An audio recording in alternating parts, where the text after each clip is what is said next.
কি ভুল? বলে নারীরা বোরকা পরবে, এটা তো নারীর উপর একচেটিয়া চাপায় দেওয়া হলো, এটা জুলুম হয়েছে, আল্লাহ জালেম। কিন্তু শেষ মুসলমান উলামায়ে কেরামের আন্দোলনে সেই বোরকা পরিয়েই তাসলিমা পালাতে বাধ্য হয়েছিল। তাসলিমা বই লেখা শুরু করলো মুসলমানের ঈমান ধ্বংসের জন্য। বইয়ের নাম দিল যাব না কেন যাব। বইয়ের নাম কি? মানে আকাম করব না কেন করব।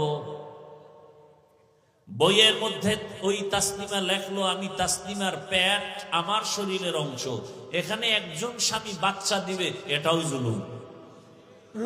তাসলিমা বলে আমার থিওরি, আমার পেটে বাচ্চা, আমি যেখান থেকে মনে চাই সেখান থেকে নিব। গোটা দেশের উলামায়ে কেরাম গর্জন দিলেন, আন্দোলনে রাস্তায় নেমে পড়লেন, আর হুঙ্কার দিয়ে বললেন, এই যৌবনের লোভী তাসলিমা, পেটের মধ্যে যেখান থেকে মনে চায় সেখান থেকে পেটে বাচ্চা আমার দেশের কুকুর নিরা নেয়, মানুষ নিতে পারে না। আমার দেশের কুকুর নিরা যেখান থেকে মনে চায় সেখান থেকে পেটে বাচ্চা নেয়, কোন মানুষ নিতে পারে না। ওটা মানুষ না, পশু। আন্দোলনে সাকসেস হয়ে গেল সব আলেম ওলামা। বাংলাদেশের একটা ফুটন্ত ইতিহাস, যেই আন্দোলনে উলামায়ে কেরাম থাকেন সে আন্দোলন সফল। অতএব নাস্তিকদের চোখ গরম দেখলে ভয় পাবেন না, এটির কোনো টাইম নেই। দেখেন না, মাত্র আপনারা স্বাধীন করেছেন দেশ, করেছেন না? স্বাধীন থেকেই কিন্তু আন্দোলন চলতেছে, চলে না? চলে না? কয়েকদিন আগে আন্দোলন হলো শিক্ষা নীতির মধ্যে। শিক্ষা কমিশন গান শিখানোর জন্য মাস্টার নির্দিষ্ট করে দিতেছে। যখন উলামায়ে কেরাম সেমিনার করলেন, আন্দোলন করলেন, গেজেট বাতিল করে দিয়েছে। ভালো করে মনে রাখবেন, উল্টা পাল্টা চোখ গরম করে যে যাই বলো, বাংলাদেশ ভিন্ন একটা দেশ, এখানে আলেমদের কথার বাইরে কারো মাস্তানি টিকে না। উলামায়ে কেরাম, এজন্যই তো বলি, উলামায়ে কেরাম নিজের পেটের জন্য ধান্দা করে না, উম্মতের চিন্তায় সদা মাঠে ময়দানে কাজ করে। উলামায়ে কেরামের মতো জাতির চূড়ান্ত নিঃস্বার্থ বন্ধু কেউ নাই, বাকি সব স্বার্থপর। একমাত্র উলামায়ে কেরাম নিঃস্বার্থে জাতির বন্ধু। এর উদাহরণ প্রতিদিন আমি দিয়ে থাকি, আজও আপনাদেরকে। অনেক নতুন মানুষ আছেন এখানে, সেজন্য রিপিট করছি। মহামারী করোনার কথা মনে আছে? সেই করোনার সময় স্কুল, কলেজ, ভার্সিটি, ব্যবসা, চাকরি, দোকান, ফ্যাক্টরি সব বন্ধ হয়ে গেল। জানা থাকা দরকার আপনাদের, সে সময় একটা মাদ্রাসাও বন্ধ হয়নি। মিথ্যা বলছি? বাবাকে করোনায় ধরে ফেললো, শিক্ষিত দুই কুলাঙ্গার সন্তান কাছে যায় না, মরার ভয়ে মাস্ক লাগাইছে, ট্রিপল মাস্ক। এক পর্যায়ে করোনায় আক্রান্ত বাবা মরেই গেল। কুলাঙ্গার শিক্ষিত দুই সন্তান টাকা দিয়ে গরিবদের বলে, বাবার লাশটা রাস্তায় ফেলে দাও। ঠিকই রাস্তায় ফেলে দিল। কুলাঙ্গার শিক্ষিত দুই সন্তান দরওয়াজা জানালা লক করে দিল, তাকায় দেখলো না বাবার লাশ। কুকুর খেলো না জানাজা হলো। ইতিহাস মনে রাখবেন, সেই সময় আমার দেশে করোনার টাইমে শত শত করোনার লাশ। কিছু পুলিশ ভাইয়েরা আর সিংহবাগ আমার দেশের টুপিওয়ালা উলামায়ে কেরাম নিজেদের কাঁধে নিলেন, গোসল, কাফন, জানাজা, দাফন করলেন। একজন হুজুরও করোনায় মরেনি। হুজুরেরা কত কোটি টাকা পাইছে এর বিনিময়ে সরকার থেকে? সত্য কথা বলেন। এজন্যই বলেছি এদেশের ওলামায়ে কেরামে জাতির নিঃস্বার্থ বন্ধু, বাকি অধিকাংশই দেখবেন চান্দাবাজ আর ধান্দাবাজ। আল্লাহ হেদায়াত দান করুন। বলেন তো, আপনাদের সরকারি চাকরি যারা করে, বেসরকারি চাকরি করে, ডিউটি 8 ঘন্টা, তাই তো? কত ঘন্টা? প্রতিদিন 8 ঘন্টা ডিউটি, বেতন নিম্নে 20,000। টেবিলের নিচে আরো কত মুক্তার দানা পাওয়া যায়? পাওয়া যায় না? না হয় রাতারাতি আঙ্গুল ফুলে কলা গাছ হয় কিভাবে? এবার আপনারা বলেন, সরকারি বেসরকারি চাকরিজীবী 8 ঘন্টা ডিউটি করে 20,000 টাকা বেতন, এমনি হেমনে ডানে বামে আরো হারাম শুকর আছে আরো কোটি টাকা। আপনাদের অত্র অঞ্চলের মসজিদগুলোতে ইমাম সাহেবরা ডিউটি করেন কত ঘন্টা করে বলেন? বলেন, সত্য কথাটা বলতে এত ভয় পান কেন? এখনো ভয় পান তো স্বাধীন করলেন কি? হ্যাঁ, কি স্বাধীন করলেন? এজন্য আমি সেদিন ঢাকায় বলছি, না, স্বাধীন যেটা চাইছি সেটা হয়নি। স্বাধীন যদি হয়ে থাকে, এখনো কেন পানির ভেতরে আমার লাশ পাওয়া যায়? স্বাধীন হয়ে থাকলে বাবার সামনে মেয়েকে কেন ধর্ষণ করা হয়? স্বাধীন হয়ে থাকলে স্বামীর সামনে কেন স্ত্রীকে ধর্ষণ করা হয়? এ স্বাধীন চাই না, নতুন করে আরেকটা স্বাধীন করতে হবে। তৈরি থাকেন, সেই স্বাধীন হবে ইসলামের স্বাধীন। কিসের স্বাধীন? নতুন করে স্বাধীন করতে হবে ইসলামের স্বাধীন। আল্লাহর কসম করে বলে গেলাম, যতদিন পর্যন্ত জমিনে ইসলাম কায়েম হবে না, ততদিন পর্যন্ত জমিনে চাপাবাজের আওয়াজ শোনা যাবে, শান্তি কপালে আসবে না।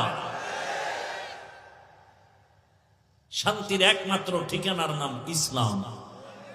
শান্তির ঠিকানার নাম আল্লাহর কসম, আমি যদি মুসলমানের সন্তান হয়ে থাকি, আমার কথা মিথ্যা হলে আমি মুসলমান না। আল্লাহর জাতের কসম, এ জমিনে ইসলাম কায়েম না হওয়া পর্যন্ত কোনোদিন শান্তি আসবেই না, সম্ভব না। যার চোখে কালো রঙের চশমা লাগানো, সে দেখবে সব বাতি কালো। যে চোর, তার কাছে কোনোদিন কোনো অর্থ আমানত দিলে থাকবে না। যে যৌবনের লোভী, ওই লোভী চরিত্রহীনের কাছে আমার মা বোন কখনো নিরাপত্তা পাবে না। অতএব ইসলাম এ সমস্তকে কন্ট্রোল করতে পারে একমাত্র ইসলাম।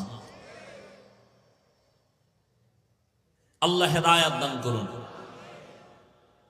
তাহলে 24 ঘন্টা ডিউটি করে আপনাদের এলাকার ইমাম সাহেবরা, তাই তো? না এখানে কোনো ডান বাম আছে? কত ঘন্টা? 24 ঘন্টা। বেতন দেন কত? তাও কি মাসে মাসে দেন? বলেন তো, আপনার বিবেককে প্রশ্ন করেন, এর থেকে জুলুম কি হতে পারে? 24 ঘন্টা খাটাইয়া এরপরে বেতন দেন 5-7 হাজার টাকা, তাও ঠিক মতো দেন না। তাও আবার রিমান্ডে রাখেন ইমাম সাহেবরে, জোহরের নামাজে নাই, আসরে ধরে ফেলেন, ছিলেন কই? ইমাম সাহেব কয়, কে তুমি? বলে, আমি রিক্সা চালাই। দাদা, পাওয়ার কেন? বলে, 5 টাকা বেতন দেই মাসে, সেই পাওয়ার। এরকম বেয়াদব নাই? ভাই, আমি যে কথাগুলো বলতেছি, বলেন তো, আপনাদের সাথে আমার কোনো দুশ্মনী আছে? আমি তো কথাগুলো বলতেছি, আপনি মুসলমান, আমার মূল হলো ইসলাম, মূল কোরআন, মূল হাদিস, আমার আল্লাহ, আমার রসুল। এইটাকে আমি মাথার মুকুট বানাইয়া তারপরে কথা বলতেছি। আপনি মুসলমান, আমিও মুসলমান, আপনার আল্লাহ আমার আল্লাহ দুই না এক, স্বীকার করেন? ফেরেশতারা কিন্তু লিখতেছে। বলেন তো, আপনার আল্লাহ আমার আল্লাহ, নবী, কোরআন, কাবা, কালেমা, ধর্ম, দুনিয়াতে আসছি সিস্টেম, বিদায়বেলা কাফনের সংখ্যা, মহিলাদের 5, আমাদের 3, কালার হবে আলাদা। হুজুরদের কাফনের কারণ কালার একরকম, আপনাদেরটা আর এক রকম, তাও এক। কবরের সাইজ, কবরে রাখার পরে প্রশ্ন তিনটা। কি বয়ান করব বলেন তো? আপনার আমার আল্লাহ এক, নবী এক, কোরআন এক, কাবা এক, ধর্ম এক, কালেমা এক, আশা এক, যাওয়া এক, কাফন এক, কালার এক, কবর এক, প্রশ্ন এক। তাহলে আপনাকে বয়ান করব কেন? বয়ান তো তাদেরকে করব যারা আল্লাহ চিনে না, কোরআন বুঝে না, হাদিস বুঝে না, আখেরাত বুঝে না, জান্নাত বুঝে না, গুনাহ বুঝে না, তাদেরকে। হিন্দুদের বয়ান করব, খ্রিস্টানকে করব, ইহুদিকে করব, বৌদ্ধ ধর্মের মানুষকে করব। আপনাকে করব কেন?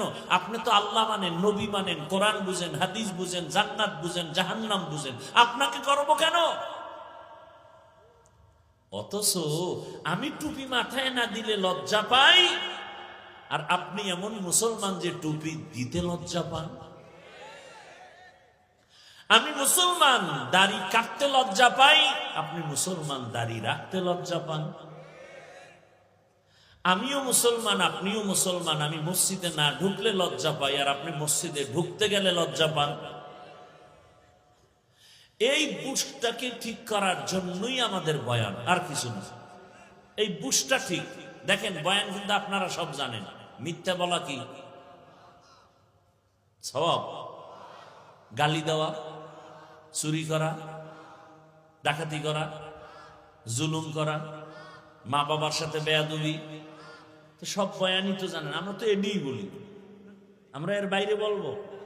নামাজ পড়া ফরজ, রোজা রাখা ফরজ, মানুষের কষ্ট দেওয়া হারাম, এডি বয়ান করব। কিন্তু বয়ান কেন? বুঝ ঠিক করা। বুঝ ঠিক হয়ে গেলে জেনারেল লাইনের মানুষটাও নামাজ ধরে ফেলবে। কি ডাক্তার নামাজ পড়ে না? পড়ে না। আপনাদের জানা মতে ইঞ্জিনিয়ার নামাজ পড়ে কি পড়ে না? এরকম নাই? রাস্তায় গাড়ি ড্রাইভারি করে নামাজ পড়েনি? স্কুল কলেজে পড়ে নামাজ পড়েনি? কেন? বুঝ ঠিক হয়ে গেছে যে টুপির মধ্যে বরকত। বুঝ এসে গেছে দাড়ি রাখলে বরকত।